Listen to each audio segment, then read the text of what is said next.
कष्टाचेच खावे. सरू एक गरीब मुलगी आहे. ती दुसरीत शिकते. तिची आई शाळेजवळच्या चौकात लिंब विकायला बसते. थोडेफार पैसे मिळवते. त्या पैशावर घर चालवते. सरूने खूप शिकावे, मोठे व्हावे असे तिला वाटते. त्यासाठी ती खर्चात काटकसर करते. सरू गुणी मुलगी आहे. ती दररोज शाळेत जाते. शाळेतून घरी आल्यावर घरचा अभ्यास करते. नंतर घरकामात आईला मदत करते. एकदा सरूची आई आजारी पडली. आईला उठता येत नव्हते. सरू धावत शेजारच्या डॉक्टरांकडे गेली. त्यांना बोलवून आणले. डॉक्टरांनी सरूच्या आईला तपासले. औषधे दिली. आराम करायला सांगितले.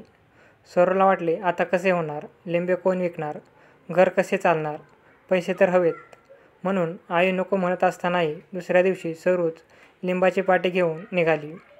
चौकात जाऊन लिंब विकायला बसली.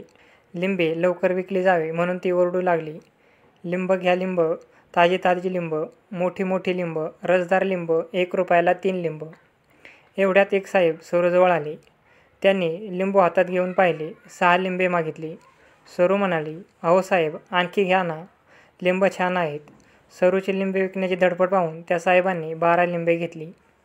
5 रुपयांची नोट सरूला दिली. सरूजवळ सुट्टे पैसे नव्हते. सरू म्हणाली, जरा थांबा, सुट्टे घेऊन पैसे आणते. सरूला सुट्टे पैसे मिळायला थोडा वेळ लागला. सरू परत आली तोपर्यंत ते साहेब निघून गेले. सायंकाळी सरू घरी परत आली. घडले ते सारे आईला सांगितले. आई म्हणाली, ते साहेब पुन्हा कधी दिसले तर त्यांचा रुपया त्यांना परत दे. कोणाचंही फुकटचं घेऊ नये, कष्टाचंच खावं.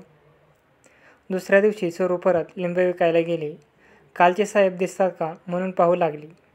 ते साहेब घाईघाईने समोरून जाताना तिला दिसले. सरूने त्यांना आवाज दिला, अहो साहेब थांबा, हा कालचा 1 रुपया तुम्ही परत न घेता तसेच गेलात. त्या मुलीचा इनमानी स्वभाव साहेबांना फार आवडला. ते कौतुकाने म्हणाले, राहू दे तुला बक्षीस म्हणून. तोच सरू म्हणाली, साहेब माझी आई म्हणते फुकटचं घेऊ नये, कष्टाचंच खावं, म्हणून मला हा रुपया नको. असं म्हणत सरूने साहेबांच्या हातात रुपयाची नाणी दिली व परत लिंब विकायला जाऊन बसली. साहेब तिच्याकडे कौतुकाने पाहतच राहिले.